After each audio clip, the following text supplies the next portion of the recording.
Good morning, good afternoon, good evening. I'm extremely pleased to welcome you to this second MOH, Global MOH, with the topic lipedema, latest insights in the lipedema pathophysiology and potential new therapeutic pathways. We will have a new premiere this time with two speakers presenting their scientific research in one presentation. And I have a huge honor to introduce to you now the moderator, the principal moderator of today's meeting. It's Dr. Christine Moffatt. Dr. Christine Moffatt is somebody that you usually don't need to present, but I will try to do it anyway. So Dr. Moffatt is a clinical professor of skin integrity and emeritus at Nottingham University Hospital and visiting professor at the Copenhagen Wound Healing Center. She's also the chair of board of director of International Lymphedema Framework. She has been involved in wound healing research and practice for 25 years and lymphedema for 25 years and has undertaken extensive research in these fields. Dear Christine, I'm extremely pleased and honored to have you with us for today's MOH about lipedema. And with this, I would like to hand over for the introduction of the speakers for the first presentation. Thank you, Sylvain. I'm so honored and humbled to be asked, particularly because I'm actually a non-physician. I'm a nurse by background. So to be asked to moderate this is wonderful, and to share it with wonderful colleagues as well. And I just thought I'd reflect on the issue of lipedema for a second, because lipedema is a very hot topic. And I have treated so many patients, or tried to treat them, over 20, 30 years. And I think there is not a single group of patients more desperate than the patients with lipedema. The problems of lack of diagnosis, of not knowing the phenotypic presentations, of the struggle of knowing, is it lipedema or another condition? Is it purely obesity? The challenges of trying to get some sort of international consensus in the absence of but growing research in this field. And it's a terrible condition, an awful suffering for patients with lipedema. So it is an enormous privilege for me to be asked. It's wonderful to share this session as well with some of the fantastic research that is emerging. And it's also my pleasure to introduce you to the panel that we have. I'd like to say at this point, you have a chat and question and answer facility if you're registered. So please do use that, put your questions in. I will be trying to keep an eye on them, and we will be integrating these into the session during the, we may not cover all the questions, but we will do our best. So let me just introduce a little bit about our panel. Professor Stan Rockson is a dear friend of mine. He has no need for introduction in this field. He's a very dear colleague. He's a brilliant scientist. And you will hear, I know, groundbreaking research from him during this time. He's professor at Alan and Tina Neal Professor of Lymphatic Research and Medicine, and he's an international expert globally. It's wonderful as well in the first session to be having Professor Ramin Shayan, and again to be, he's the director at Gertrude Biomedical and Kavina in plastic surgery. Fantastic to have the plastic surgery expertise. And he's going to share his talk with Dr. Tara Karnezis, and she's the founder, CEO, and managing director of Gertrude Biomedical. So you're going to have three speakers in this session. And then you also have some wonderful people on the expert panel. And again, such a privilege to introduce Karen Herbst. I mean, Karen, again, in the field of lipedema is renowned. She's been a pioneer. When no one else was looking at lipedema, Karen was doing this at, I sometimes know, great cost to her to try and really develop this field. She's won the Lifetime Achievement Award from Tucson Business in 2019, and she's known to be one of the key clinicians. Also joining our panel, and she's here, is my wonderful postdoctoral student, Dr. Asma Aldira from Saudi Arabia. She's a wonderful young researcher, already an assistant professor, and she's a physiotherapist by background. So she's going to be, and again, a real welcome to you all. So I think now I've introduced everybody, and I think we are ready, Sylvain, to return to you for a minute. Thank you very much. I have just one remark regarding the presentations. At the end of each presentation, you have the possibility to answer some poll questions that we are setting up. We'll have one poll questions after the first presentation that you can fill out, and then afterwards 2 poll questions after the second presentation. And we will look at the results immediately after you have given your vote, and discuss that also within the panel. And I think with that, we can already start with the first presentation. Ramin, I would like to hand over to you for your presentation, and thanks a lot. Thank you very much. What an introduction. What an esteemed panel. Thank you, Christine, for the introduction. Thank you to Sigvaris and the organisers and Stanley. Look, basically today I'm going to share with you some of our our attempts to make a contribution to this fascinating field and uncovering the sort of cellular and molecular basis for lipoedema. And I'll be co-presenting, as Christine said, with Tara, so I'll be the warm-up act, if you like. But I'm going to start by looking at, from the plastic surgeon's perspective, and how this is informed into our research institute and into the program that I run, or Tara runs with me. In terms of the, perspective of a plastic surgeon, what I've tried to capture here in this little cartoon that I've drawn is really what plastic surgery ethos is. It's restoring form and function to tissues and organs that make up a person as a whole. And in terms of the, any disease we're treating, restoring hope and dignity and alleviating suffering. Plastic surgery essentially has its origins in the modern era in the Guinea Pig Club. So Harold Gillies, a Kiwi working in England with the returned airmen, was innovative in his approach to trying to solve difficult soft tissue problems. And under him trained Sir Benjamin Rank, Australia's first plastic surgeon, who then returned to Australia. And these were the original generation of modern plastic surgeons.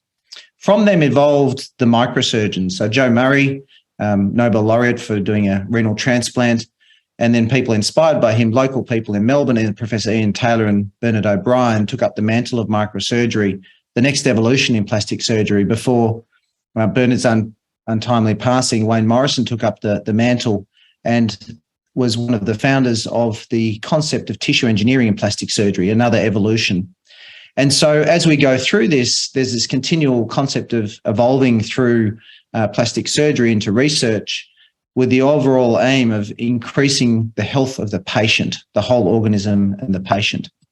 And in terms of the work that Ian Taylor was undertaking, he'd mapped out the blood vessels in the body. And so he looked at and said, look, you need to go into a real molecular biology research PhD. So he put me in the lab with Stephen Stacker and Mark Ashen. After plastic surgery training, Professor Morrison asked me to start a lab there, and that's where he then hired Tara into that lab, and that's the genesis of our lab at the O'Brien Institute, now part of St Vincent's Institute. So Tara had been recruited back from Department of Neurosciences at Stanford to integrate into the lymphatic biology some of the things she'd been working on in nerves, and together we put together I would dig out a vessel, we'd analyse it to find the gene signatures in the collecting lymphatics that were driving metastasis or helping metastasis to occur. And we're particularly focused on mechanisms for remodelling in that and looking at therapeutics that we could reverse. And we then published a couple of papers in that regard. And so when my PhD finished, I went to plastic surgery and essentially got to live out my fantasy, continuing the stuff I'd been doing this time in patients. And so 10 years later, I've got some experience with doing some about 400 odd lymphaticovenous anastomoses, other modalities of lymphatic surgery, but really living out my dream that I'd always wanted to have. And interestingly, Bernard O'Brien himself, the founder of our institute, was the guy who described lymphaticovenous anastomosis back in the 70s. So it's not new techniques. But here I was, pig in mud, looking through MRIs and ICGs, deciding which patients got which modality, looking at the lymphatic system as I'd done back in my research days, but really getting to understand and map out the lymphatic system in the human being, understanding the implications of the genetic variations that might occur, choosing whether lymphatic anastomoses might go to best advantage the patient, essentially replumbing the lymphatics into the venous system to redirect flow past obstructions. But there were lots of fun gadgets and anastomoses you could do, and joining up vessels using couplers. And you can see the lymphatic flow in that vessel on the far right there.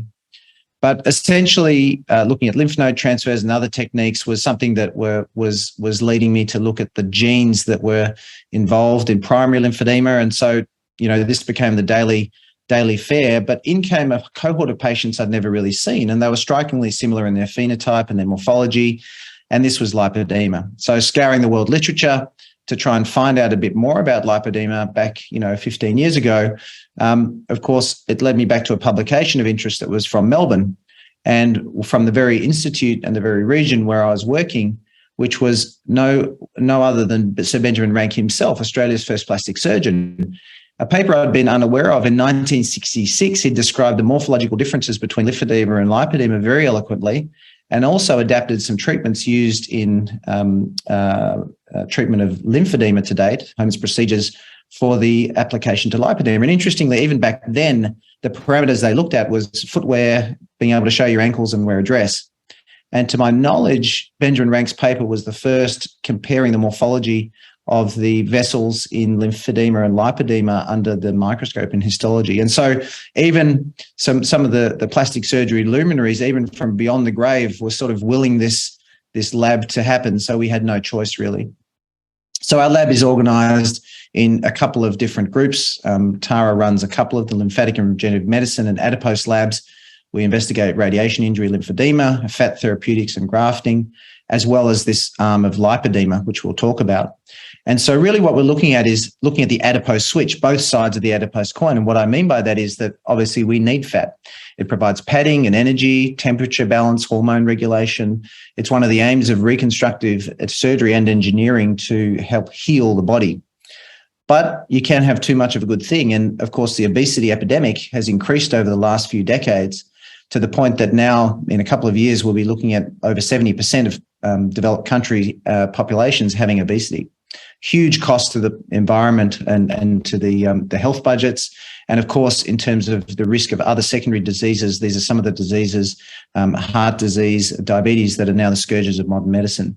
But in addition to obesity, of course, lipedema and lymphedema, with which we were interested.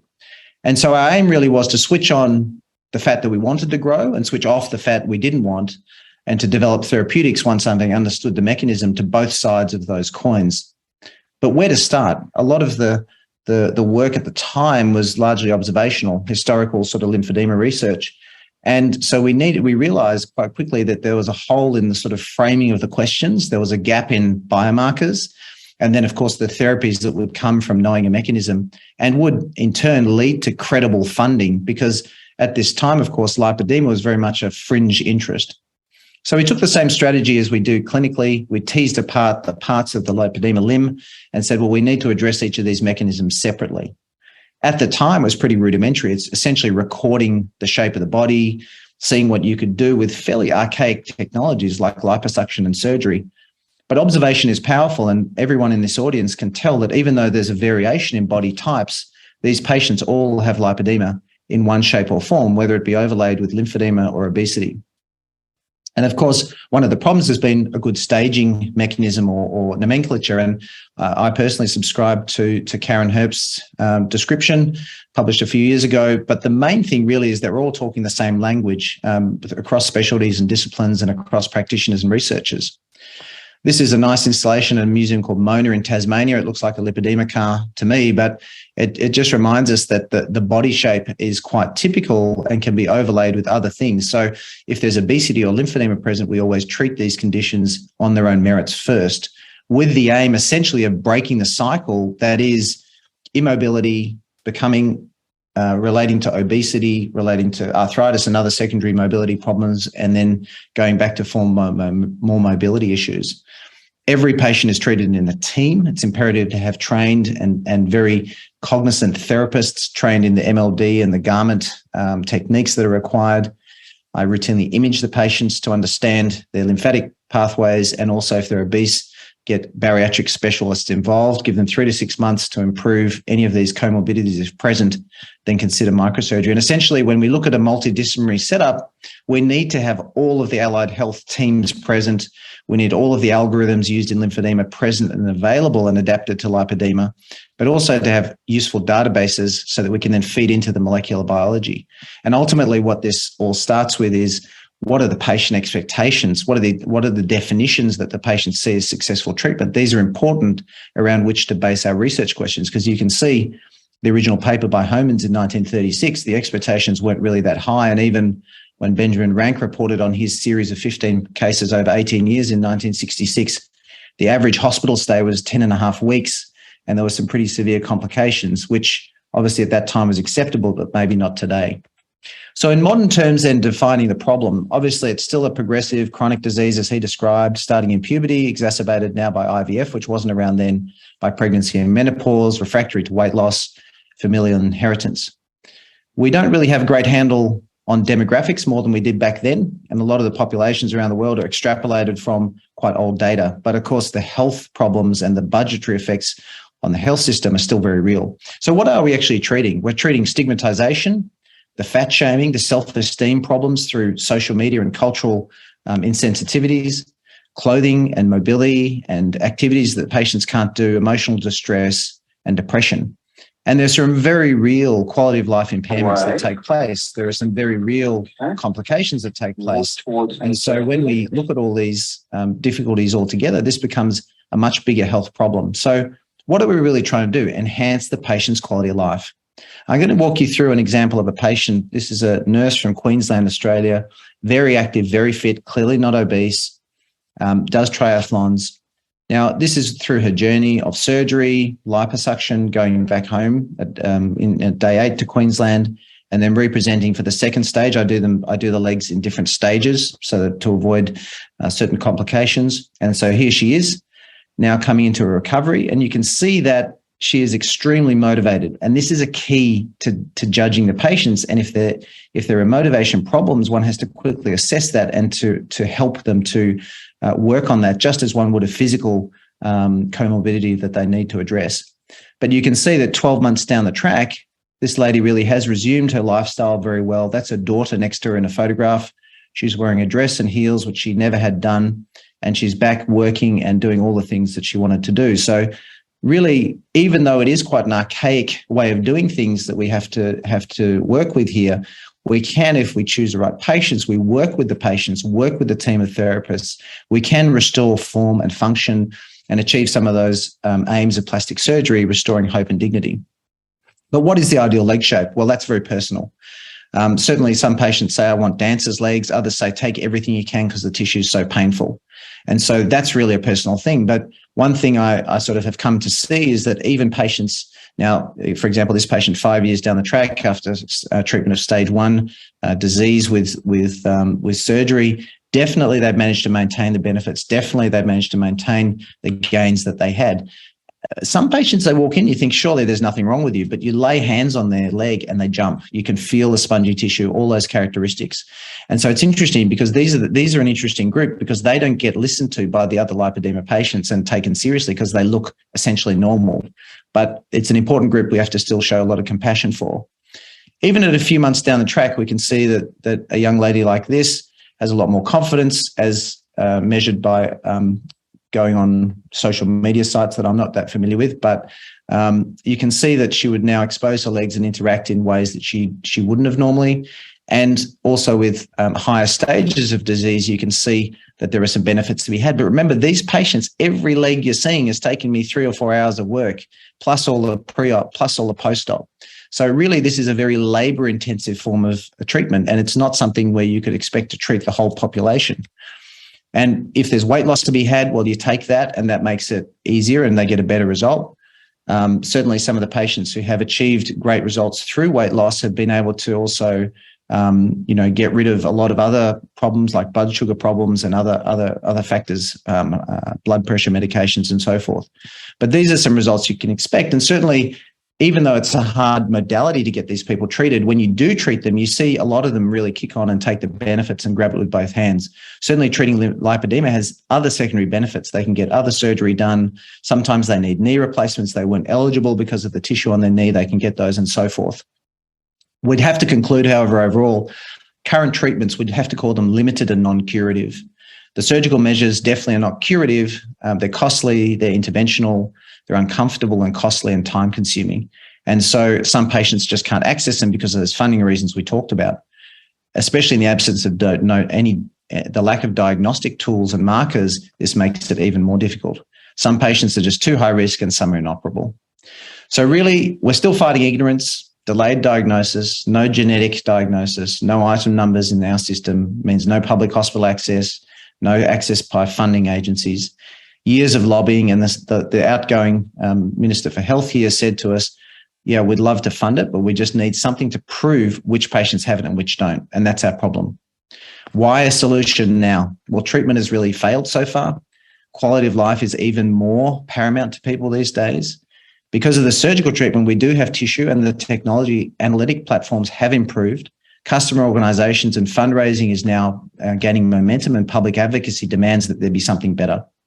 So what do we mean by biomarkers? Well, we want something that is a naturally occurring molecule, gene, or characteristic that's objective, reproducible, accurately measured and translatable, and that's going to be the focus of what we do. Our first foray genetic study really found, and there's a set of twins here as part of the families, all we really found was that we contrary to what we hoped, not really a single gene, there's no single bullet disease here.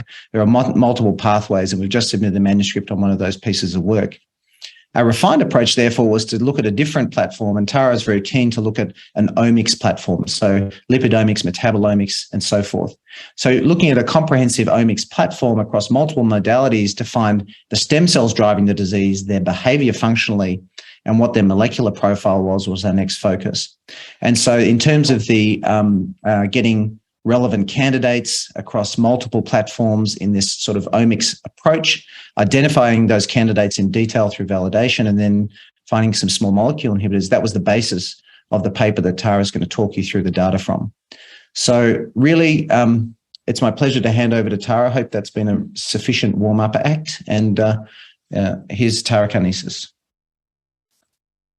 Thanks, Ramin, for that introduction.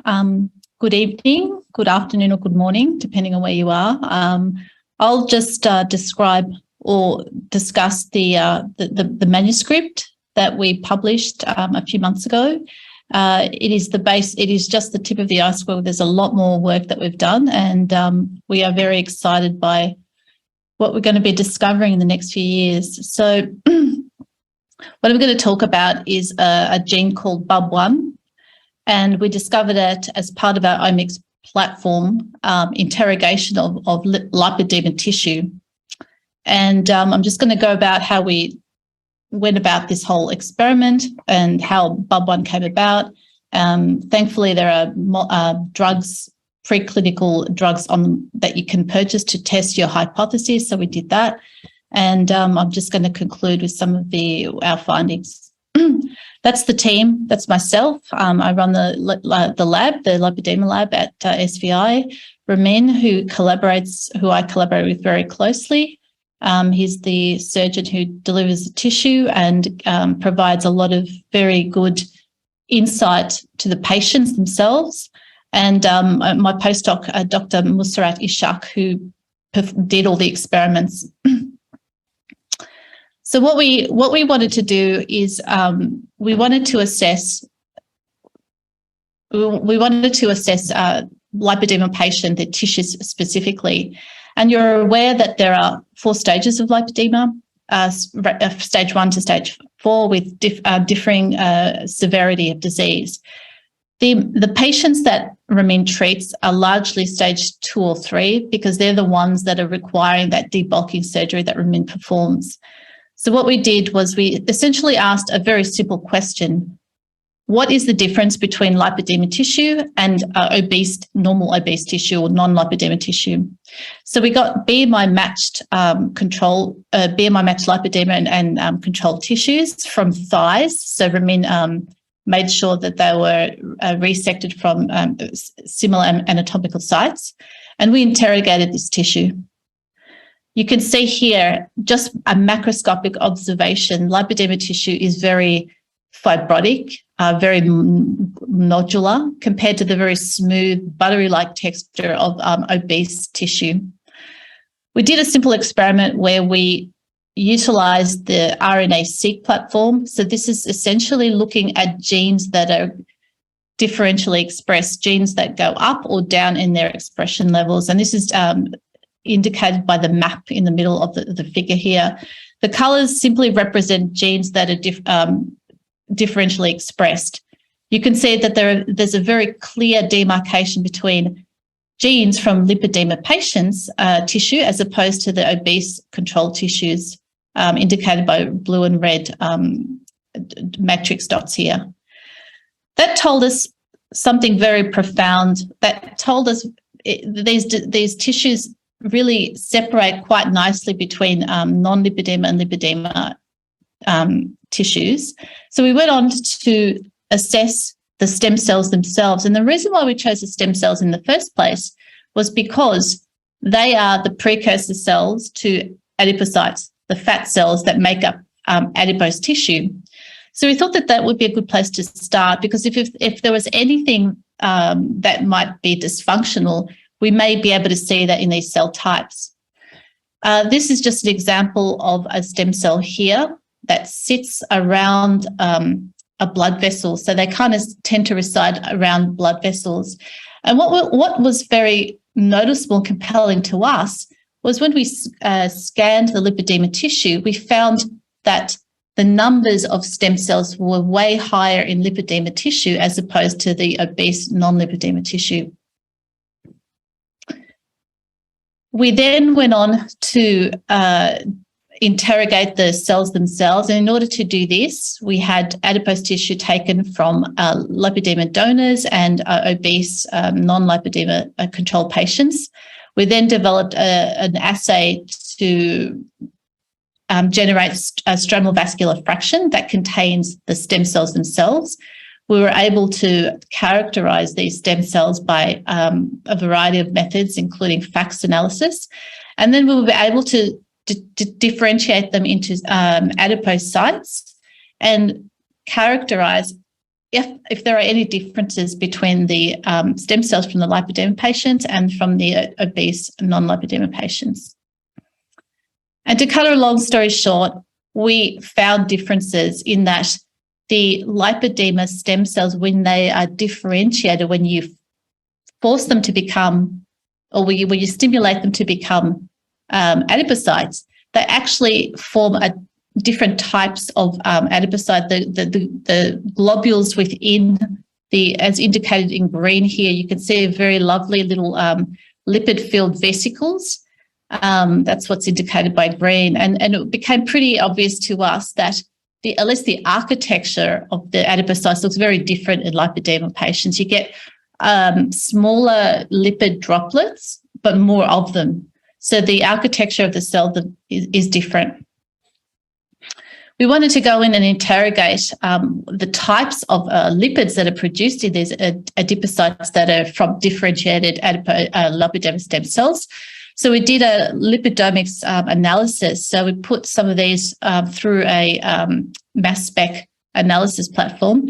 And what we found, what was really compelling to us, is that there are very different types of lipids that you produce, that the stem cells from lipedema patients produce when you compare them to obese non-lipedema adipocytes. These are the main sort of lipids that are produced in this case are ones that are very, they support proliferative and expansion of tissue and states. So that was interesting to us, and that was kind of a clue why we ended up going in this path that I will describe in a few moments. The fact that these lipids were quite, they were the sort of lipids that promoted cell expansion and proliferation led us to look at the way the stem cell grows itself. So we did some experiments where we measured how quickly the stem cell turns over and grows. And what we found that compared to the non-lipedema obese stem cells, the lipedema grows much faster. The stem cells are constantly turning over and proliferating. And this was confirmed in a FACS analysis. We were able to identify the cell cycle, pinpoint exactly in the cell cycle where the lipedema stem cells were sort of stuck. And they were most of them were actually sort of caught in the division phase. So that sort of supported that the fact that these cells were growing and expanding without a lot of control. We then went on and did some RNA-seq of these stem cells. So we're basically looking to identify gene signatures. We wanted to understand why are these stem cells different. And this is just demonstrated by the map here. You could see that there was very clear gene signatures, differences between the lipedema stem cells and the non-lipedema stem cells. And to cut a long story short, we sort of shortlisted a lot of these genes that are involved in proliferation. So that was that was the standout from this study. Most of the genes that were upregulated, they were expressed a lot more than normal, were genes involved in cell cycle and proliferation and regulation. These are just an example of some of those genes here, and BUB1 is included. You can see there's a lot more of it in the lipedema stem cells as opposed to the non-lipedema base stem cells. So we decided to focus on BUB1 for several reasons. And as indicated here, the first was that there was a lot of BUB1 message, a gene expression, both in the lipedema tissue and in the stem cell themselves. So that sort of correlated, one sort of confirmed the other. Overexpression of BUB1 is associated with hyperproliferation and dysregulation. In particular, this is pretty important in cancer and has been implicated in several cancers, human cancers. And more importantly, the function of BUB1 is a mitotic checkpoint protein that's involved in unregulated cell growth and identified as a potential therapeutic target. And this is certainly the case for cancer stem cells. So this is sort of a clue as to this may be a very good target, but at least to sort of interrogate a little bit further in this particular disease. While it's sort of well established in cancer, there's hardly any information about its role in fat disorders. And more importantly, there are drugs available that target this protein. So we were able to demonstrate that in several lipedema patients that there was definitely more of this particular gene present than in the non-lipedema obese patients in terms of the levels of the RNA in these cells, and which also correlated with the levels of protein. So those two, protein and RNA, matched.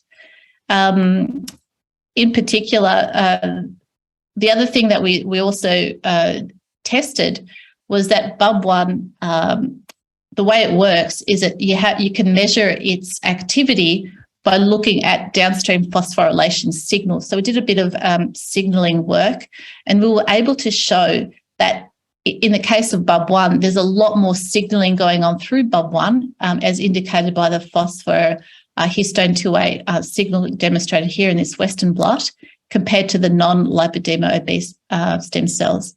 This indicated to us that signaling pathway was activated.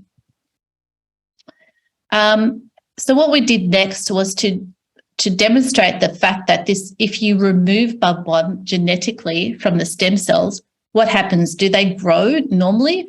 Do they stop growing, or do they continue to grow? So what we did essentially is something called a knockdown, where we actually remove BUB1 from the lipedema stem cells. You can see in this experiment, we've actually removed it's not present anymore within the cells. And then we went and measured the ability of these cells to grow and proliferate. And what we found was, in the case when you remove the BUB1 from these cells, you normalize their ability to grow so that their proliferation and rate comes into more normal rates. We then went on and tested the inhibitor on these stem cells, on their growth. So BUB1 inhibitor you can purchase from various companies off the shelf. And when we treated these cells with the inhibitor, we were able to replicate that gene knockdown study in that the cells would normalize in their ability to grow. So in summary, we identified BUB1 has a key role to play in the growth rate, the growth and proliferation state of lipedema stem cells, and offers potential therapeutic avenue. We would like to validate BUB1 as a biomarker. So in essence, we would like to be screening a lot of patient specimens and samples to detect the presence of BUB1 in various stages of lipedema. We would like to validate BUB1 in a preclinical animal model, because to date there are no animal models available for lipedema, unfortunately, which makes investigation and understanding the disease very difficult.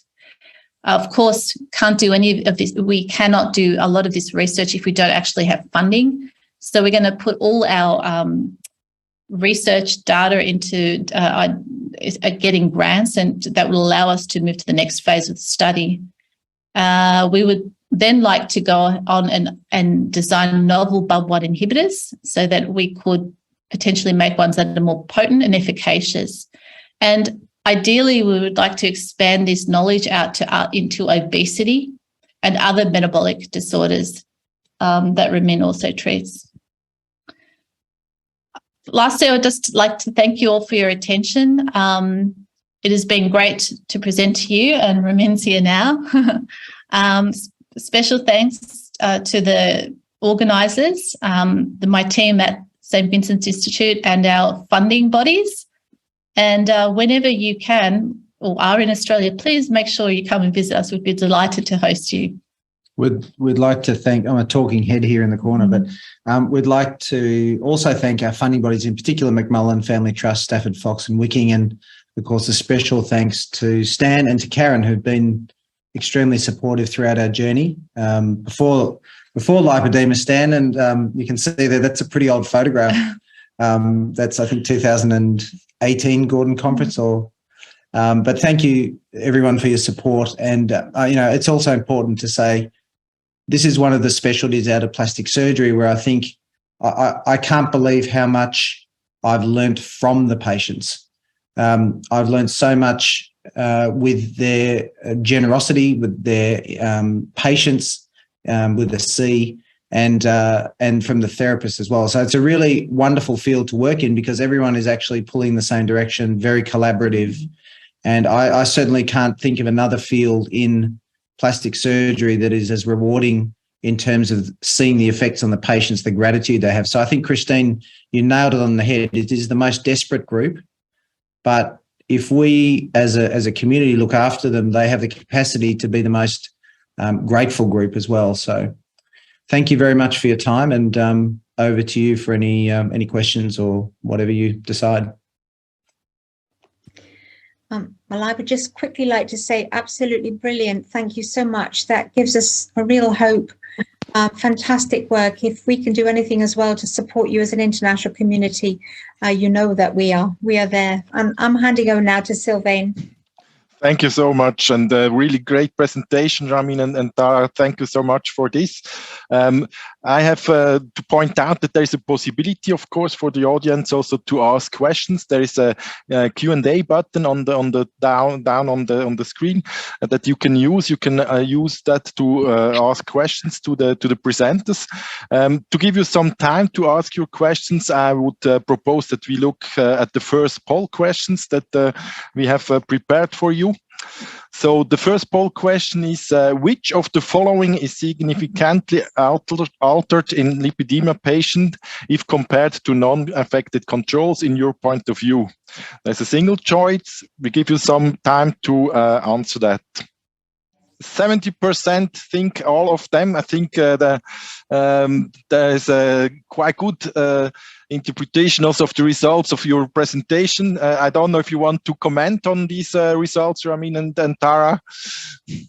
Yes, all of them. And that's just tip of the iceberg. There's a lot more differences as well, but everyone was listening. That was good. I think that also, that's what we think the strength of, I guess, what we've tried to do is that,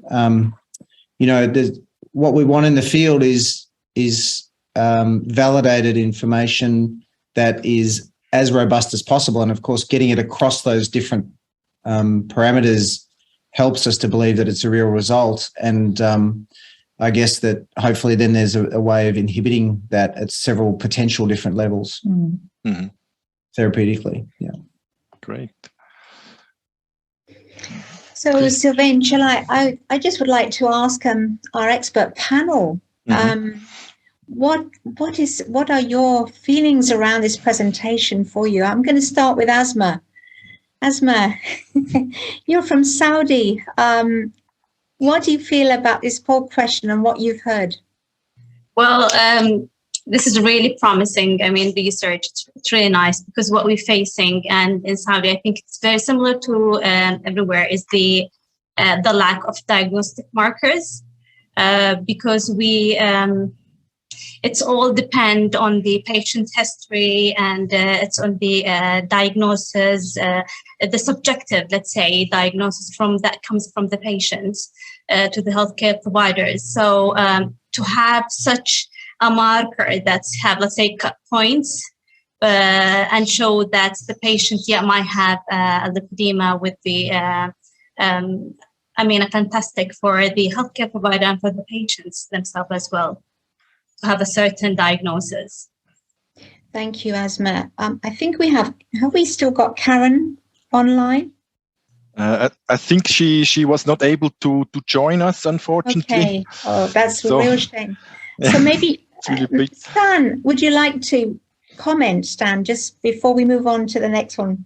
Of course. Well, first of all, I want to say thanks to both of you for a beautiful presentation, beautiful science, beautiful surgery. Everything is wonderful. And of course, I've known about this work, but seeing it with you guys right here on the podium is so wonderful as well.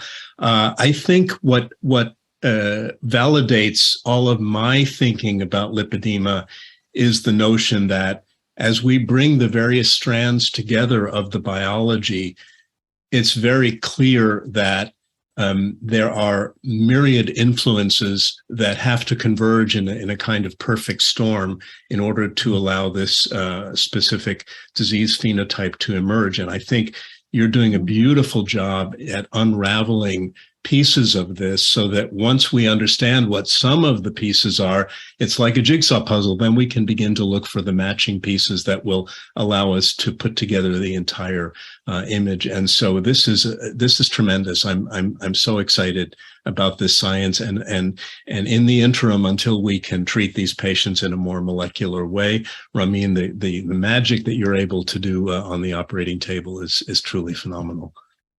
Well, thank you, Stan. Look, thanks for your kind words. I think you've absolutely hit the nail on the head. I think with the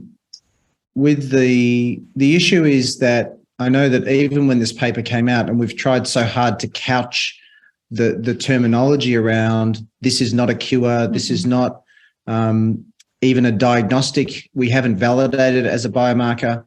Even with that careful language, people are so keen for this to happen that I'd have patients come in saying, I've read that you've got a cure, you know.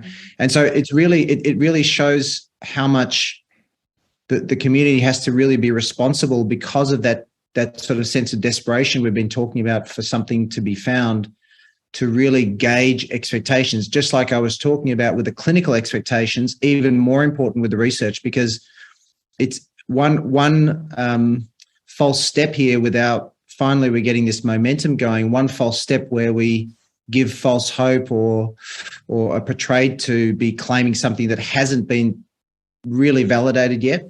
I think that's very dangerous for the field. We're just starting to get into the zone where we can allow science to flourish, allow light in, and so I think we have to be even more cautious and self-regulating in what we say, the conclusions we draw, and all those sort of things in this field in particular, far more than many others, because there are a very, very fragile patient population out there. And I mean, that's part of it. You know, as you said, thank you for your compliments on the surgery. I mean, the surgery is physically obviously exacting. It's not complex surgery, but it's physically exacting.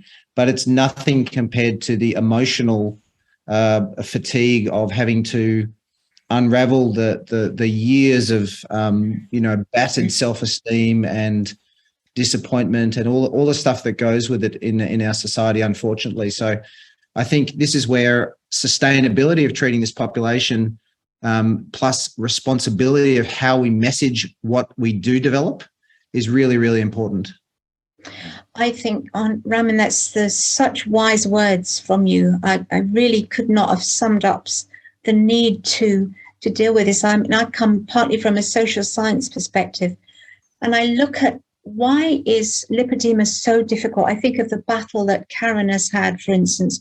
What is it that makes this so difficult? And in a way, it mirrors a little bit the struggle with fibromyalgia CFS, doesn't it?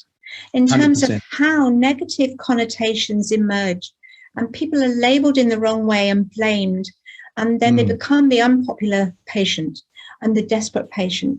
I know for lipedema in the UK, just trying to get it onto NICE or get any recognition, there is this massive prejudice.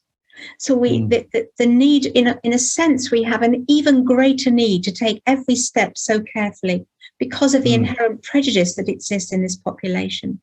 So absolutely. I have to say, fantastic presentation from my perspective, and I'm very excited. I'm sure we're going to be inviting you. I shouldn't be saying this, but I'm sure we'll be inviting you to the ILF to present this next year, because it's wonderful work. Really fantastic. Thank you very much. I mean, I just want to say also, like, I see colleagues who I'm so in awe of and work with, and such brilliant people, and there seems to be still this pervasive disconnect with this one condition. They'll say things like, oh, that's not really a disease, that's just their body shape.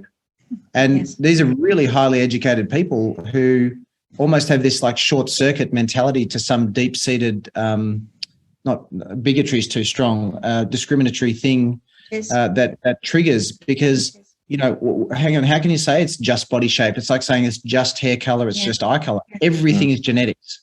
And just because we don't know the genes yet doesn't mean that these people are making it up, or that they are, that they're somehow imagining that some of these people, I mean, we get the hardest patients, I think, are the ones who have bulimia and eating disorders and have starved themselves and have had bariatric surgery and these things with minimal reward.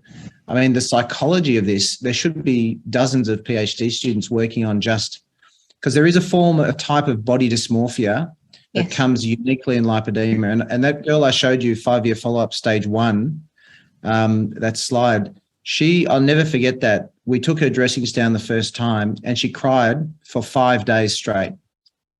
And I said, what's the matter? I mean, this is what we talked about. And what's that? She said, no, I love the leg. It just doesn't feel like me. So there's something there that patients are beholden. It's almost like a Stockholm syndrome. They're beholden to this physical identity of this love-hate relationship with the limb.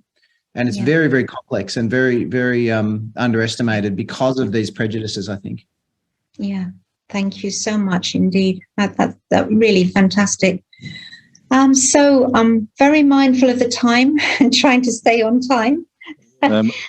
Sylvain, yes, please. I have just checked quickly the Q&A. There are no questions there, but I have just 2 questions, maybe also for Ramin, also from my side. Of course, as a representative of the medical compression industry, I would like to ask you the question first. Do you recommend compression therapy after surgery? And the second question is, how do you manage the expectation of your patients if they come with the expectations that everything is cured more or less after the surgery? How do you deal especially with these expectations? Very good questions. So the first question about the garments, I absolutely insist that the patients have not only seen a therapist but seen a specialist in measuring garments. And I don't use custom-made garments afterwards, because of the fact that I can't tell them how much tissue I'll take. I can't guarantee them the volume. It may be less, it may be more. And so it's imperative to have an adjustable garment, because an ill-fitting garment is as bad as no garment, whether it's too tight or too loose. issues of skin necrosis if it's too tight and there's too much swelling, or just laxity, it means there'll be excessive lymphedema postoperatively. So I absolutely insist on garments, and I always ask them to have them done by therapists independent of me, because I try to get independent measurements pre and post of the lymphedema, so it's not biased by me. And they are the ones responsible for the fitting of the garments. And once they've settled, and they've been settled for about 6 months, then they'll get their permanent garments fitted and custom made. So that's the garment answer, I think. But also I say to them, the problem is affordability here. There's no real scheme in Australia to pay for garments. There's some minimal payments by some health funds, private health, but there's nothing on the government purse. And of course, the people in the government sector of the health system are the ones who can least afford garments. So there's nothing provided, and it is prohibitively expensive for some. And so I say to them, any compression is better than no compression, and any therapy and massage. They often ask what technique. I say, look, anything is better than nothing. So that's the first one. In terms of expectations, I carefully manage them, and I typically will take 6 to 12 months before I operate on any patient, because of, even if there is not that ancillary work to be done regarding their weight or the lymphedema, there is always mental preparation needed. And I find, because I do the two legs separately and stage them, it's like two different people when they're anticipating the first leg and they don't know what to expect. They think they do, but they never really can grasp what they're going through. And so I tell them that. I tell them, I'm telling you this because you won't grasp what you're going through, and you'll say this afterwards, I didn't expect it. But equally, after the second leg, they know what to expect. And so I get them to teach each other. So I'll frequently get a patient who's been through and say, look, do you mind if I get someone to call you? And I'll try and get the similar age, similar stage, and get them to talk to each other. But invariably that delay, the more time they take, they might take a year, the better prepared they are, the better they go through the surgery. So expectation management is so important. And that's why I think we were talking offline before with Christine and yourself, Sylvain, that there was a spate of untrained people, non-plastic surgeons and so forth, allowed to practice through these loopholes, and they were taking advantage of these patients because, for example, if they're seeing me, they've got all these medical problems or whatever, they'll take a year to get seen, but they were offering them this magical quick fix thing. And of course, invariably there was disappointment, but of course they've taken their money by then, and there's no guarantees. So I think that expectation piece is just so important. I mean, I don't pretend to understand it. I just understand that there's something there that we need to understand. There's some psychology that needs to be done there, because, but waiting and preparing mentally, you can't prepare too long for this. I say to them, it's been a lifetime getting to this point. Give it another few months to really let the whole thing sink in. I mean, can I ask you, what mechanism do you think the compression is having? Where does it fit? I mean, I can see it in the acute surgical situation, but longer term, what do you think is the mechanism of compression in this?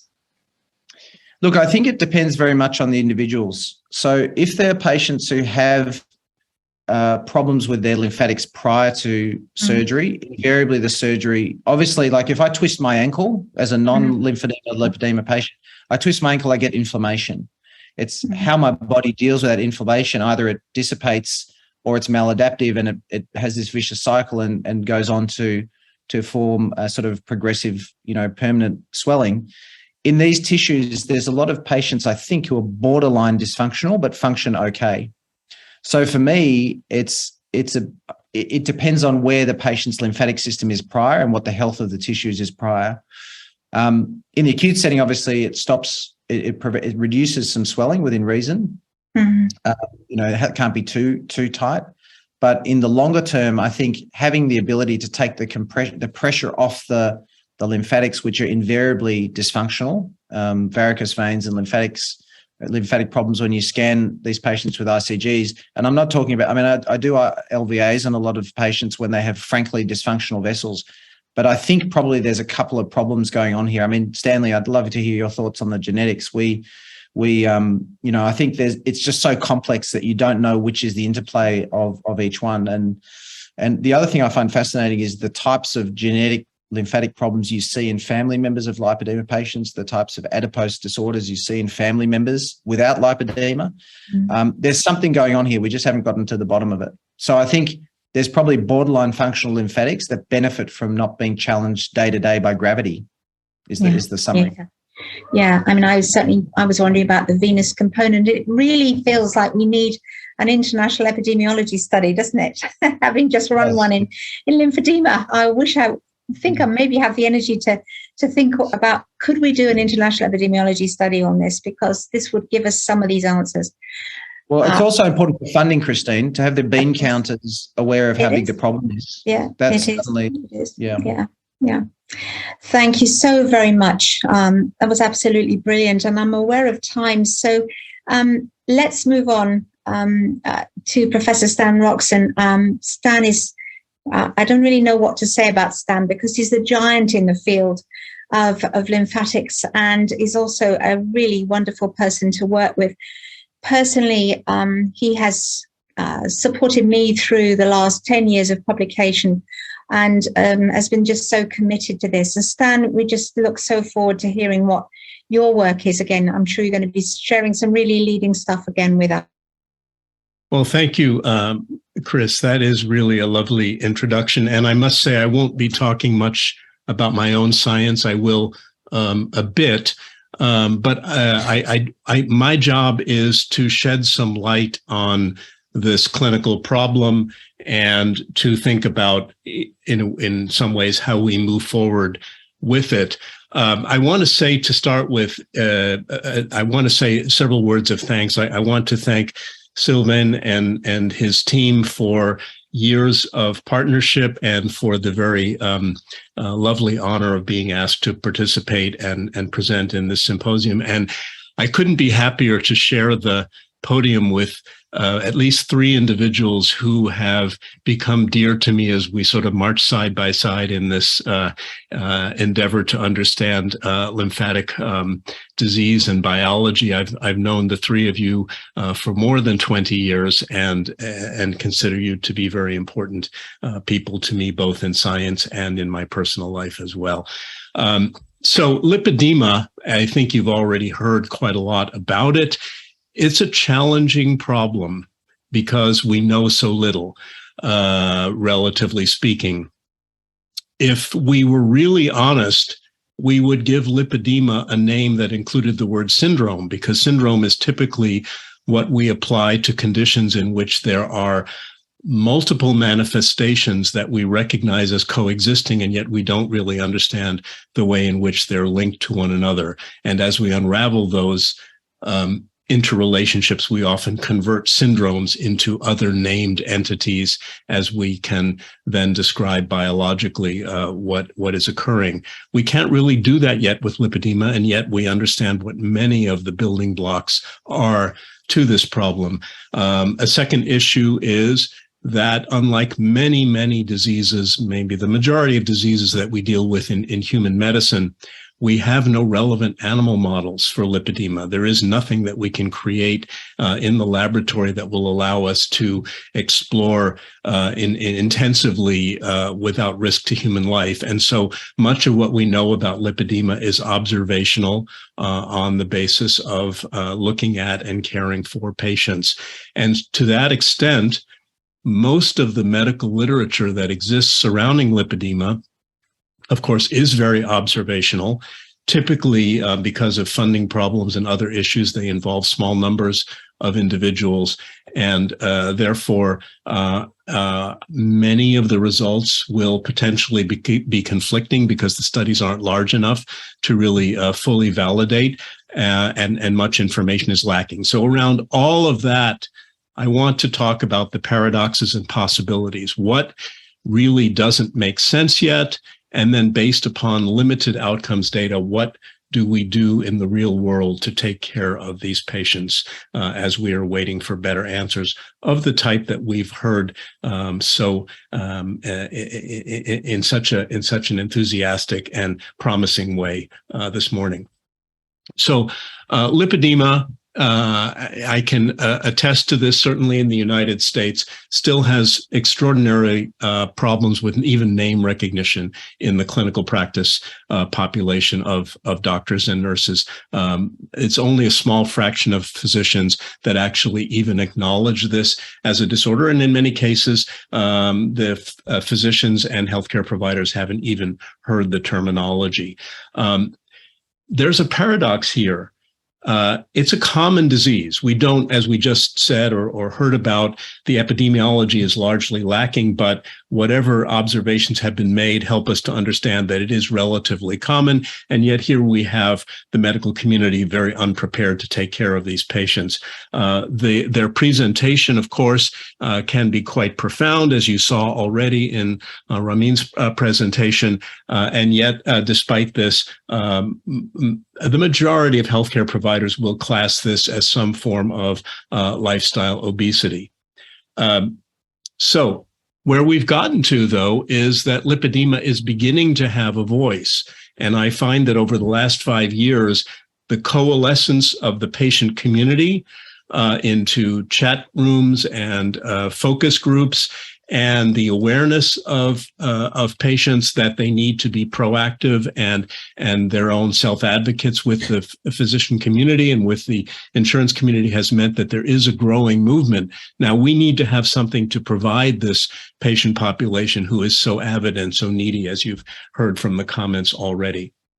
So we know that lipedema can be staged. Again, this is on the basis of clinical observation, and not all individuals will agree to the staging system. There are a variety of them, but they fundamentally follow this growing presentation of abnormality of subcutaneous adipose tissue, along with other fat disorders that will coexist. Eventually, it becomes bulky enough that it not only is a source of pain, which it can be in the very early stages of lipedema, but eventually will involve mobility and articular function as well.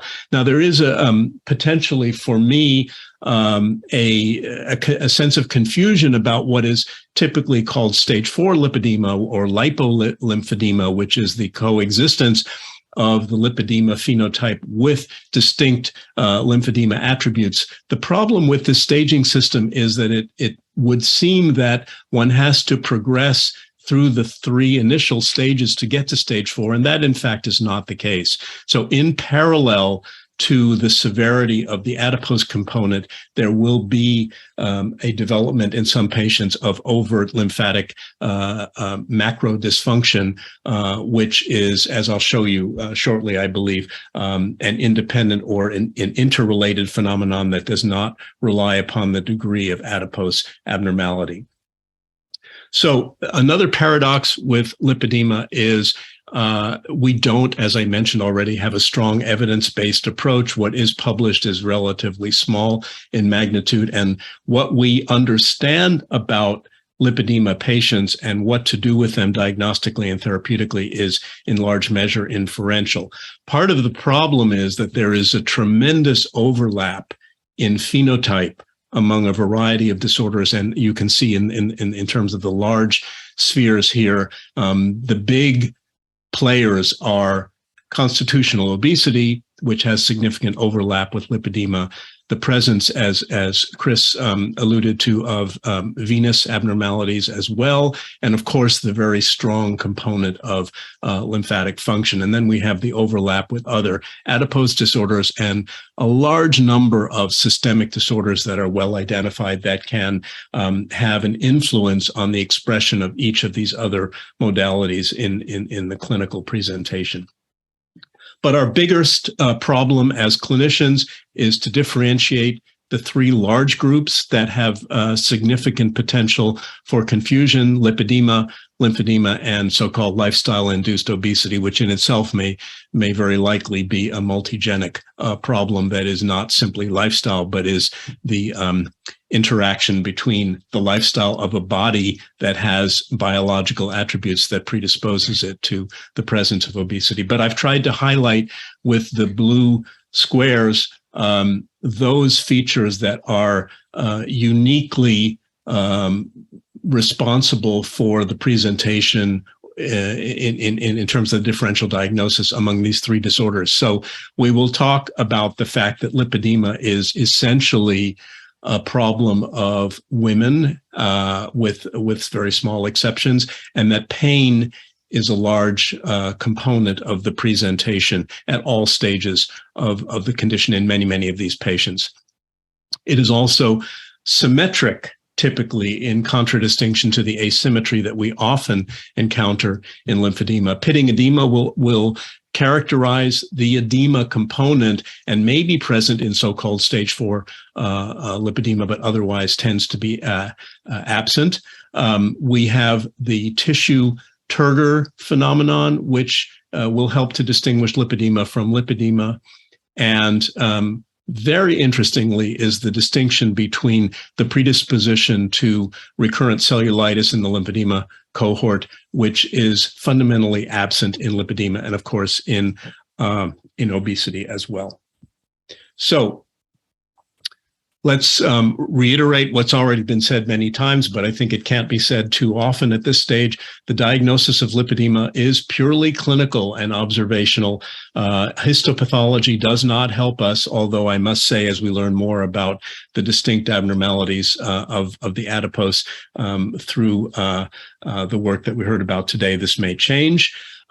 There are no characteristic imaging attributes, although there are imaging attributes that I will touch on in a moment, and there have been no identified diagnostic biomarkers, but again, with a great deal of enthusiasm, this may be changing. Next, let's talk about genetics. So it has been repetitively described that there are subcohorts within the lipedema population in which there seems to be a familial pattern, yet we haven't really had the ability to make genetic confirmation of this phenomenon. And this is under investigation by a number of laboratories, including Ramin's and Tara's as well. Now, this is in contradistinction to the lymphedema setting, in which we're looking at a very small minority of the total lymphedema population that is predisposed to a familial presentation. And yet we've had a great deal of success in this very limited cohort in identifying causal mutations that lead to various lymphatic phenotypes. On the other hand, we have this very large cohort of lipedema in which, to date, we haven't really been able to identify the genetic substrate that predisposes to the familial pattern. Now, there may be the problem of coexistence of other entities that confound this, and we're still looking, and I have no doubt that there is a genetic substrate. We just need to unravel it. When we think about the lymphatic component itself, as I said, we have a great deal of insight into what potentially makes lymphatic vessels abnormal when there is a genetic underpinning to the presentation. But in lipedema, it would appear to be something related to adipocyte growth that will initiate potentially a cycle that leads to the presentation. And until we understand this better, and I'm sure Tara and Ramin are going to help us do that, this is going to lead us to the genetic answer, I hope. I do want to say that genes provide the potential for disease expression. Genes interact with the environment. And so whether or not we determine that there are specific monogenic or polygenic abnormalities that predispose to lymphedema, we do require the perfect storm of the bodily environment in order for those genes to express themselves. And so all of the things we're talking about today, I think, are very important. Now, let's go back to the issue of sex or gender. So obesity and lymphatic dysfunction, which appear to be two of the entities that co-express in the problem of lymphedema, are not primarily sex determined, yet lipedema is seen effectively only in women.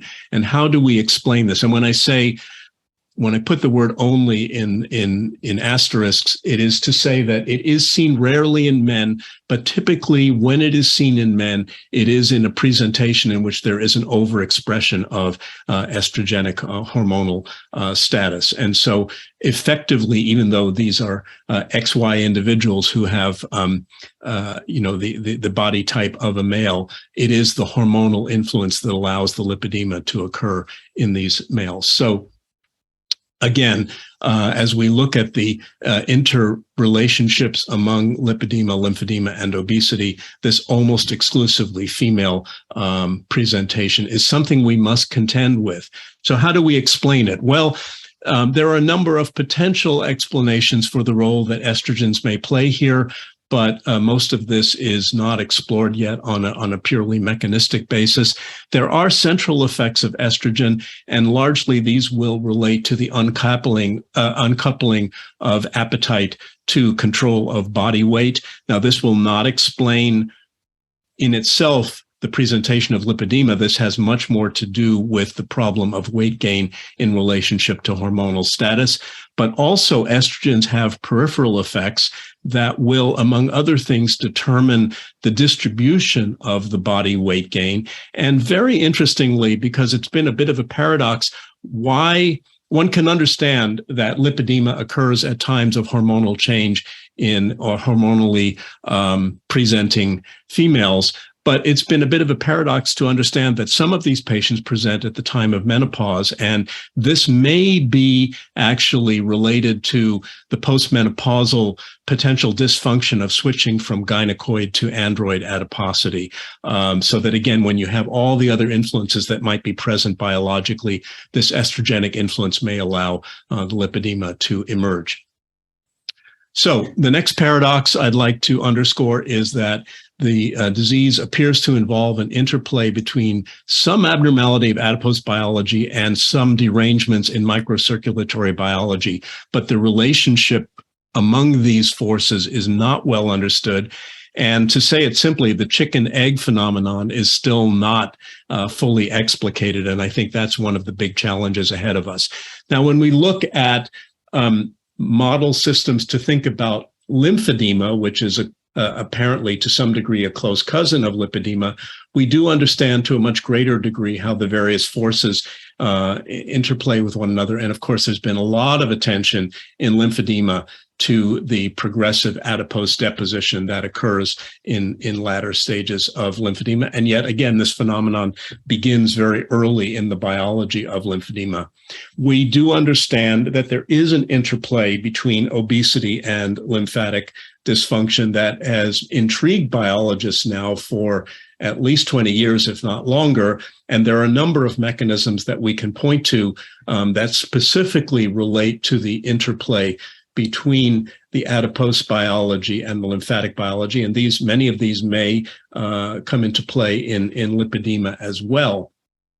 What we do know about lymphedema, and much of this has to do with the pioneering plastic surgery work of Dr. Håkan Brorson and his interest in the phenomenon of adipose hypertrophy in the setting of lymphedema. We do now know incontrovertibly that a very large proportion of the volume excess in chronic lymphedema, once it is fully developed, relates to the excess growth of the adipose tissue in the subcutaneous space. And Håkan, therefore, has had a great deal of success in approaching this surgically. And we can learn a lot from the lymphedema experience of more than 25 years of Håkan Brorson as we learn more about how to deal with lipedema patients.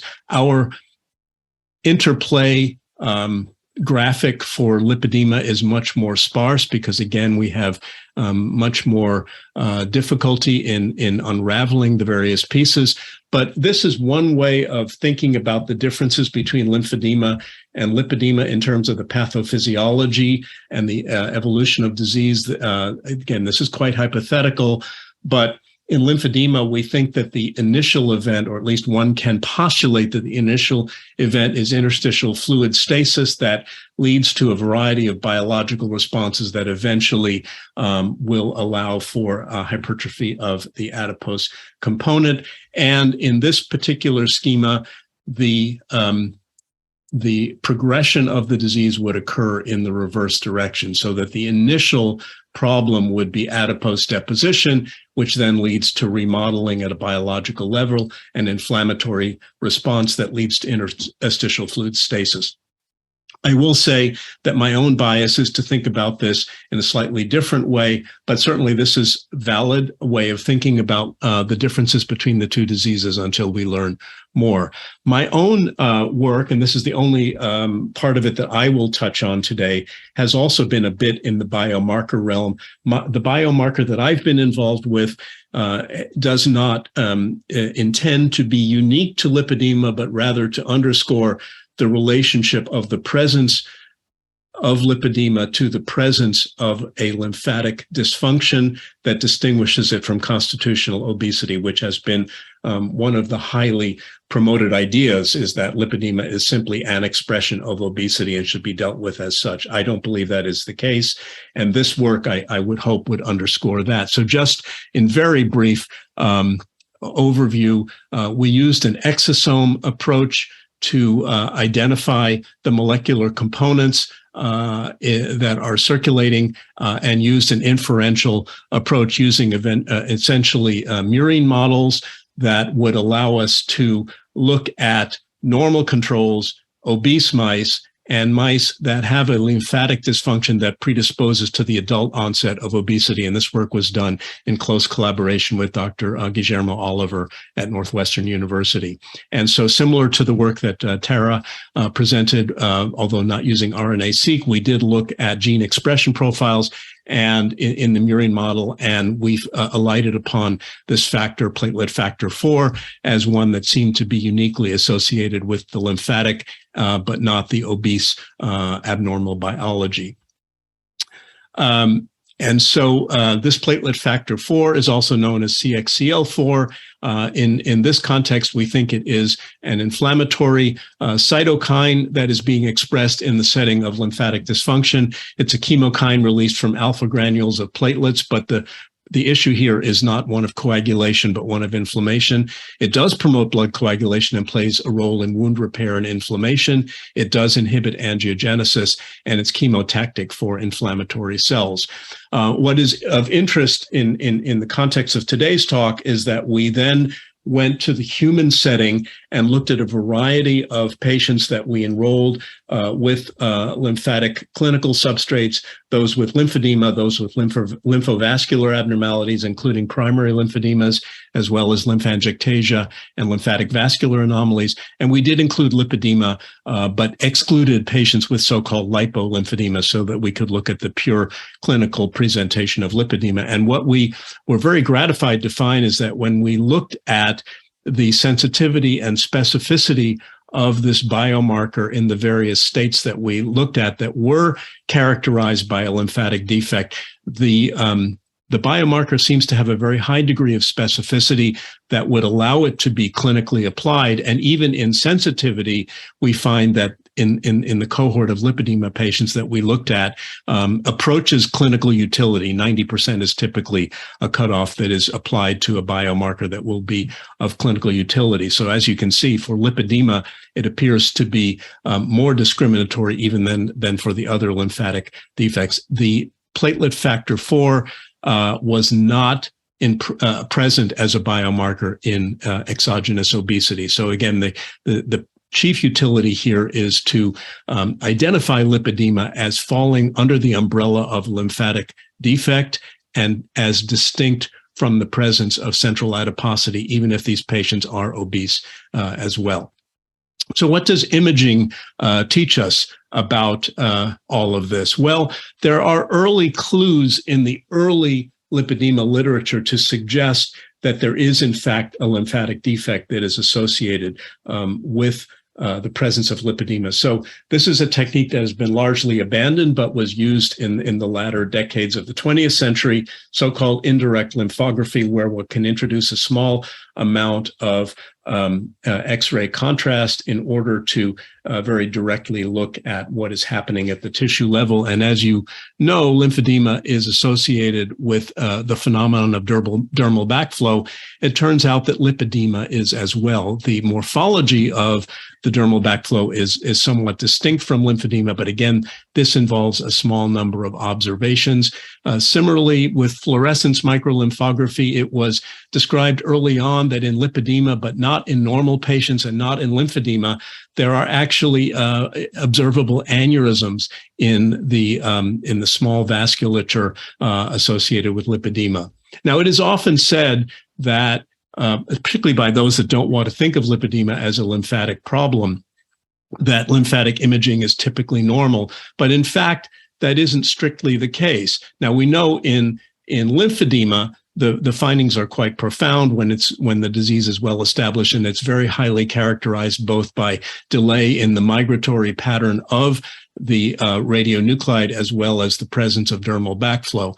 It turns out that one can find similar, although much more modest, abnormalities in patients who have lipedema. So this is an example of a patient who has clear phenotypic lipedema, perhaps stage 2, and clearly there is dermal backflow present. This patient does not have any of the clinical overt attributes of lymphedema. This has actually been looked at in a fairly systematized way by one set of investigators who published this work 4 years ago. They enrolled 83 patients across the spectrum of lymphedema presentation, across the age spectrum with a median age of about 50 years. These were patients that in aggregate were not obese. There may be a slight propensity to overweight, or that, let's say, the lipedema might contribute to an increase in BMI, but these were not obese patients. And they used lymphoscintigraphy to evaluate transit and distribution of radiotracer. And these were then independently read by two different investigators to look for the phenotypic abnormalities on the imaging. Abnormalities were seen strikingly in 47% of these patients and were typically mild to moderate in severity. The degree of the lymphoscintigraphic abnormality was unrelated to age. It was unrelated to the presence or absence of a stemmer sign, meaning that so-called stage 4 lipedema, or to the BMI. And there was no significant relationship seen between the grade of lymphoscintigraphic involvement and the clinical stage of lipedema, which would argue that the lymphatic dysfunction is potentially not a byproduct of adipose biology leading to tissue remodeling, leading to inflammation, leading to lymphatic dysfunction, but rather the reverse, or perhaps a concomitant abnormality of both adipose biology and lymphatic function. And this would correlate, I believe, with our personal observations on the lymphatic biomarker of platelet factor 4. So here is how the lymphoscintigraphic abnormalities distributed among the different stages of lipedema. And you can see that it really progresses across the spectrum, but there is no significant statistical relationship between clinical stage and degree of abnormality. Now, again, this is, relatively speaking, a small study, and we would love to replicate this on a much larger scale. So what is commonly argued in those that try to approach this disease mechanistically is this microenvironment of endothelial barrier dysfunction, that there is some microangiopathy that occurs perhaps on the basis of pre-existing adipocyte abnormalities and the invoking of a variety of molecular responses that will then lead to endothelial barrier dysfunction that leads to edema, which eventually then would presumably create a preload increased phenomenon on the lymphatics, leading to the overt evidence of lymphatic dysfunction. I would like to argue, and it's my particular bias, that rather than adipocyte hyperproliferation leading eventually to edema, that it could occur the other way around. And I have no evidence to support this except my observation of this patient population. And I would like to postulate that it is entirely feasible that an impaired clearance of fluid from the tissue environment might condition genetically predisposed adipocytes to overexpress and to lead to adipogenesis, which could then lead under the hormonal influence to the specific pattern of adipocyte abnormality that is seen in lipedema. We need to unravel these relationships because herein lies our ability to maximally benefit these patients. But I want to leave our minds open to the fact that this is a cyclical relationship, and we need to understand where the initiation step arises. So with all of that in mind, let's talk about possibilities, because right now we are still largely working in an information vacuum, and we do have to take care of our patients in real time. So I like to think of it in this way. There are things that matter, and there are things that we can control, and we should focus on the intersection between the two. And that is how I try to approach my patients with lipedema in the real world environment of 2022. So we can rely on what we know about the clinical presentation in order to establish a working diagnosis of lipedema. And I think we've talked about these phenomena enough that we don't need to overemphasize them. I do want to point out that the negative stemmer sign applies to those patients who don't have stage 4 lipedema or lipolymphedema. And this term of hematoma, I think, I'm not sure that it's a correct terminology, although it's widely used in this literature. I think what is referred to is the capillary fragility that we think does occur in this patient population. This is a schema that has been promoted in Germany, and I think it's fairly useful, and I think it conforms largely to what, Ramin, you have presented in terms of your personal approach to these patients. I think it is the job of the general clinician to be able to make the initial diagnosis of lipedema based upon the observational presentation of the patient. It will very often involve a vascular specialist or a vascular surgeon or a microsurgeon to further discriminate some of the elements involved and to help in providing some of the supportive measures that are required for these patients. Staging is important because it will determine ultimately what next steps can be undertaken with these patients.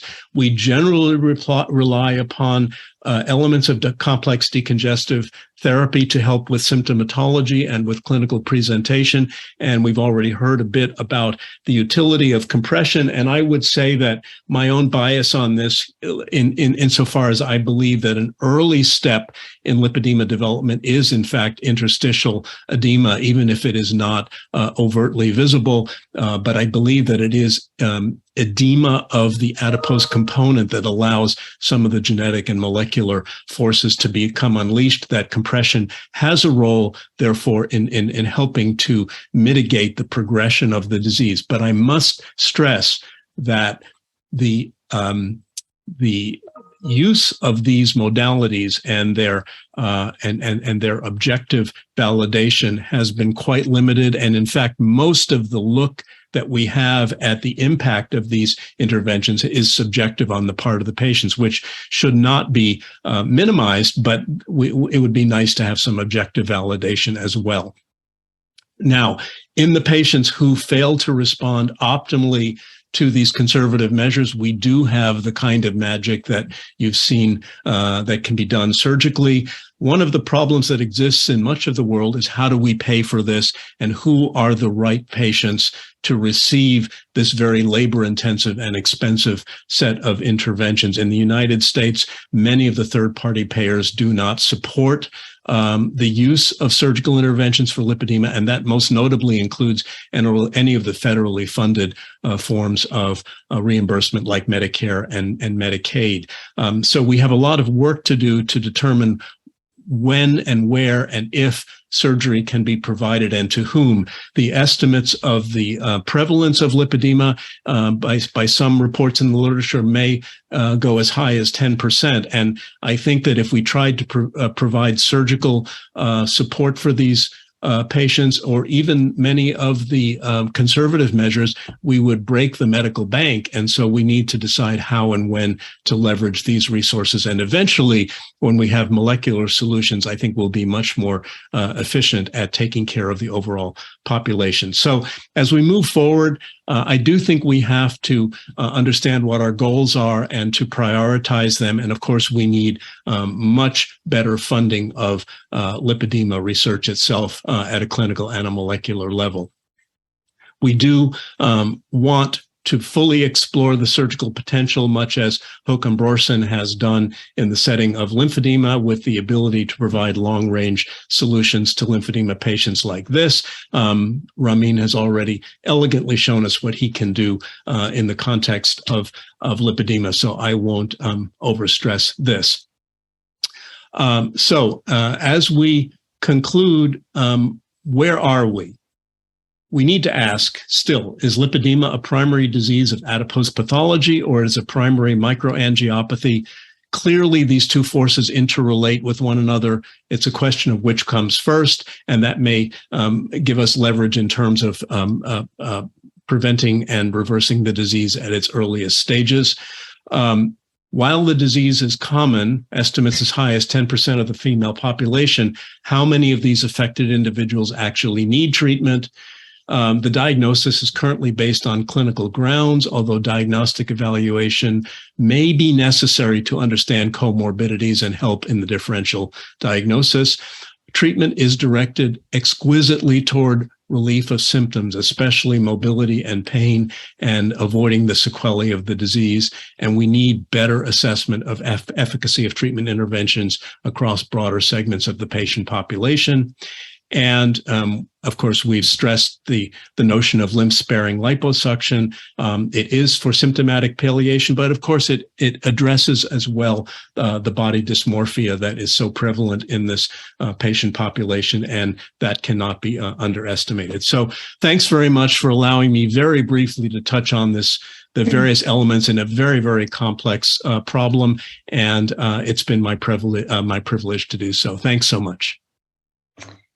Thank you very much, Stan. That's wonderful as always, and so clear and so thought-provoking. Am I allowed? I'm going to ask you a question before I hand over directly to Sylvain.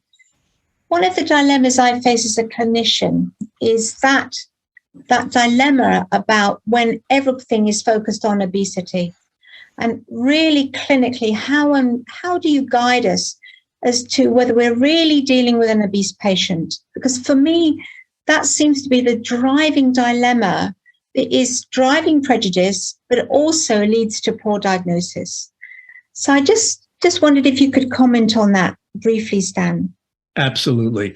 Well, I think the very first thing I want to say is that there are problems on both sides of this differential diagnosis, because so-called morbid obesity, which terminology simply means that the BMI is in a range where it can have constitutional effects that are deleterious. That's what we mean by the term morbid obesity. We don't generally even accord obesity its role as a pathological presentation that should stand alongside diabetes and coronary artery disease and everything else that isn't stigmatized in the body. But with that said, lipedema is potentially distinct from obesity or can coexist with it. I think our job is made more difficult when it does coexist with constitutional obesity, because one of the things that we can rely on most distinctly to be able to say with certainty that lipedema is present is the disproportion between the waist to the hips, or the trunk to the lower extremities, where we see the majority of lipedema presenting. But that is not to say that we can't diagnose lipedema as coexisting with constitutional obesity, in the sense that there are distinct attributes of the tissue themselves that should become evident to the educated clinician. The change in the actual, the tactile behavior of the subcutaneous tissue that is distinct in lipedema from what we see in constitutional obesity, plus the presence of other adipose abnormalities like lipomas and the mattressing of the tissue and so on. But it is a challenge. It is a challenge, and it is a challenge in the third-party payer environment, because many of the third-party payers who will support expensive interventions for lipedema need to be convinced that certain guidelines are being adhered to.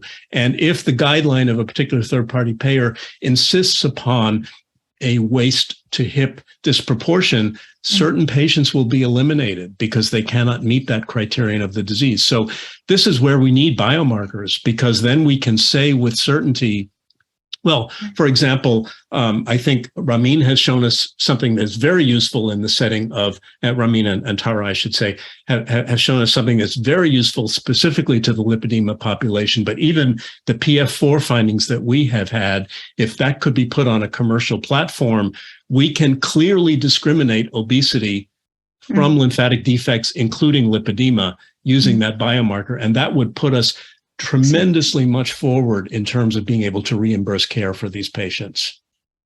Thank you, Stan. And we've got one question that's come in. Is there a correlation between atherosclerosis and lipedema via inflammatory cytokines? So I guess this is for Stan and also Ramin as well. Could you comment on that? Well, actually, it is very interesting to observe that actually the inverse of that statement is present, which is to say, all of the features of pro-atherosclerotic forces that are very in evidence in the obese population, much of which has insulin resistance and all of the downstream consequences of it, and are therefore predisposed to coronary disease. Lipedema patients are remarkably free of a predisposition to diabetes and to the other molecular forces that can drive atherosclerosis. So there again is another challenge. What is different about this group of patients that has an adipose abnormality than the other group of patients also with an adipose abnormality that has an inflammatory environment that drives atheroma development? So Ramin or Tara, do you have any thoughts on that? Look, I think first of all, I think your presentation might be what they call a tour de force, Stan. Fantastic. Thank you. It's just a pleasure. I could listen to that all day long.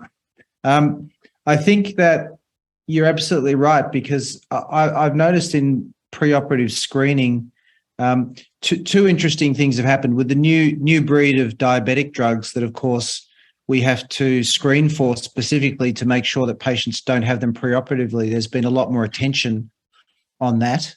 Right. So it really has given an opportunity to look at the population preoperatively, both, my own personal screening, but then the practice nurse and then perioperative physicians as well.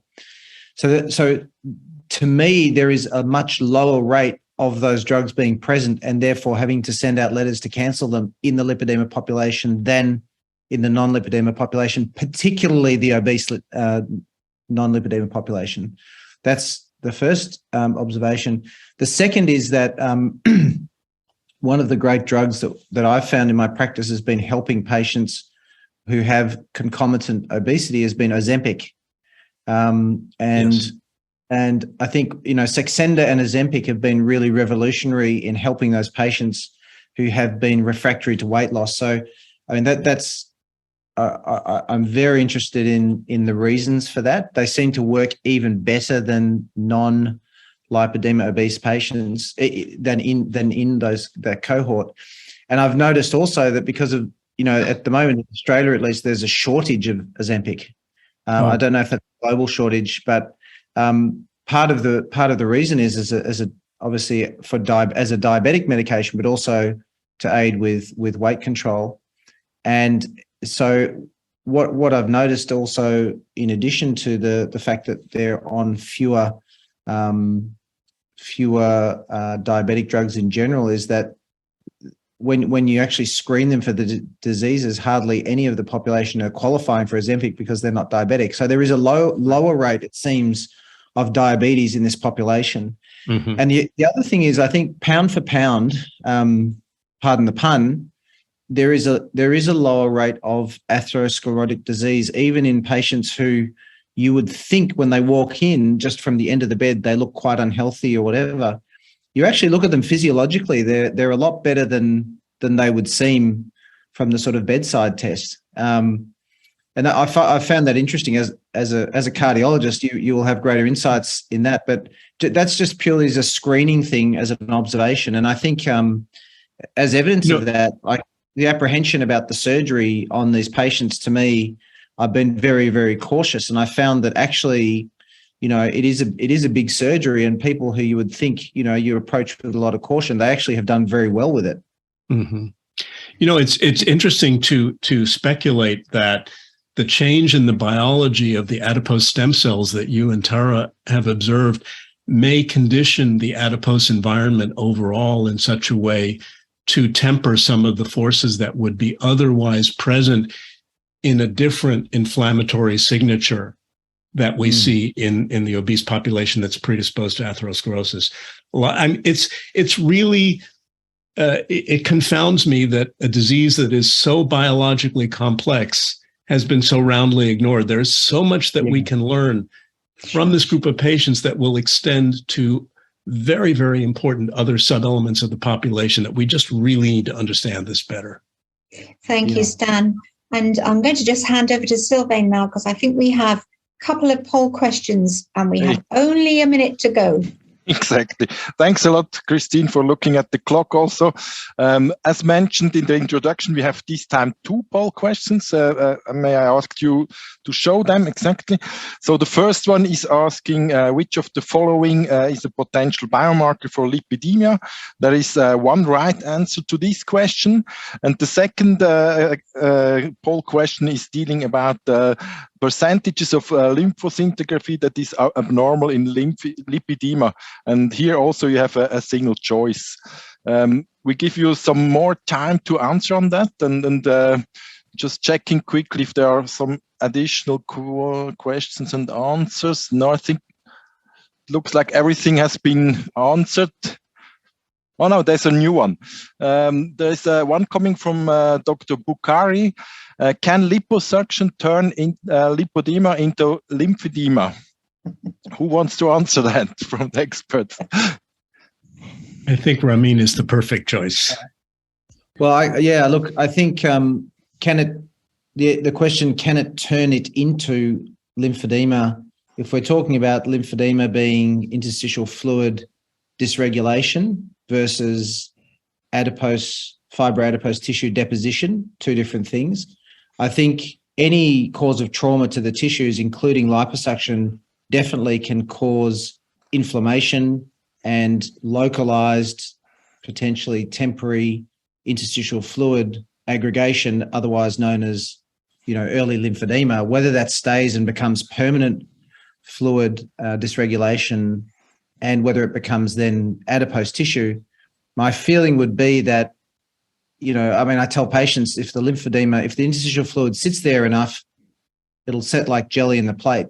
And the problem is when you take it out of the fridge, it doesn't unset. So if that pathway is established, that you have the interstitial fluid turning into lymphedema fluid, then I guess the answer is a qualified yes. Can it create lymphedema?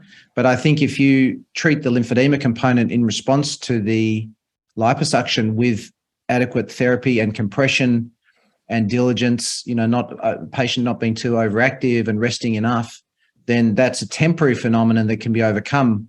And so it wouldn't turn into permanent disease. But yeah, it can cause it, but it can cause the interstitial fluid dysregulation. I don't think it can turn into as such in terms of the cells sort of transdifferentiating or something like that. If I could add one small comment, I think that the distinction I would make is that this surgery is not a curative surgery. It is a kind of palliative surgery in the sense that you're taking away the expression of the disease, but not curing the disease. So it's not like an appendectomy. What that means is, rather than creating lymphedema, in my mind, I would say, could the lymphatic dysfunction of lipedema be unmasked in the setting of surgery or following surgery? Absolutely, but I wouldn't pin it with having created the lymphedema. by any means. And I guess one of the dilemmas we have clinically is when we see these patients on their trajectory, because actually we're often seeing them, 30 years down the road. So actually looking back in terms of their illness trajectory, it's really difficult. So I guess the issue is, can we actually get to the stage where these patients are picked up very early, certainly from purely from a European perspective, getting the funding to treat these patients and assess them early, I think is the thing that's driving certainly the frustration of patients. We've got to get this on the health agenda, and clearly the work that you're talking about is the potential to change that. Sylvain, have we got the poll results? I just asked Colette quickly. Can you show them? Okay. Okay. In both cases, the right answer was answer number 3, and it's really impressive how attentive our audience is. I don't know if you want to comment on this, Stanley, but it looks really like the audience is listening quite well to your presentation. I'm delighted. I think probably the biggest challenge was overcoming the bias about lymphoscintigraphy being normal in lipedema, but I'm glad everybody was attentive to the series that was published and that shows us that it happens relatively commonly. And I congratulate you on a very cleverly worded question. That question was very cleverly worded as well. So I guess this comes now, we must draw this to a conclusion. What a fantastic way to spend an afternoon, as I am in Paris with wonderful colleagues. I thank you so much for your presentation. I think this really gives a sign that we really are on a road of hope. That I've always believed that it's the power of collaboration that will allow us to do that. But I personally enjoyed it so much. Stan, Ramin, Tama, I just thank you very much. And of course, finally to Sylvain, to Sigmaris for supporting this. And also, of course, to our experts. Asma, thank you for being here. I'm sorry we haven't had more time to hear more from you, but thank you as well. So thank you very much indeed. And we hope you have a wonderful rest of your weekend. Thank you. Great. Thanks a lot from my side. And I'm sure we have only touched the tip of the iceberg, and then there will be a lot of opportunities for further meetings. I think there's a lot to discuss and exchange. It was really great having you all together in this MOH on lipedema, and looking forward for further presentations then together with you. Thanks a lot for participating. Bye.